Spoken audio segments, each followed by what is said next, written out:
Okay, welcome back to SPSS Assignment 1.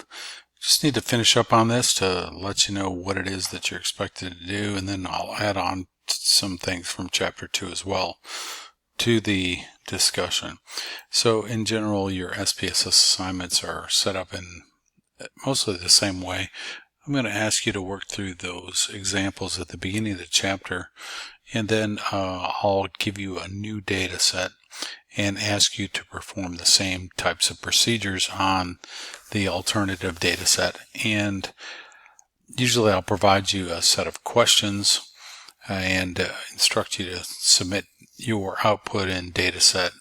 And the expectation is that you would answer the questions. You can actually insert those right into the Word document that's posted on Blackboard. So as an example for this first assignment, for SPSS Assignment 1, you'll notice that there's a PDF posted in Blackboard around this particular assignment.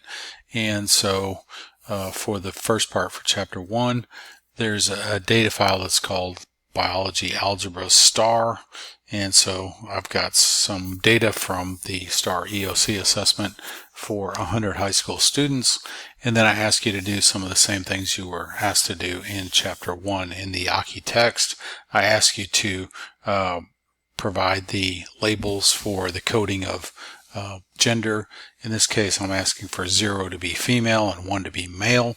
And then also for race ethnicity, 2 for Asian, 3 for Black, African American, 4 Hispanic, 7 for white.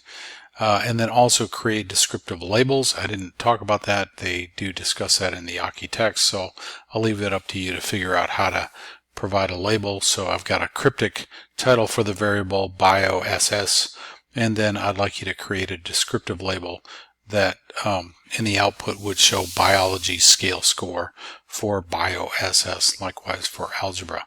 I need you to change all the categorical variables to nominal by using the drop downs as I showed in the example.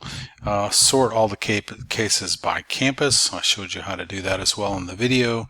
And then save a copy of your file, which you will submit along with the rest of your assignment. So there's 2 other chapters that are involved with this, so that's what's asked of you for the first part of that for Chapter 1.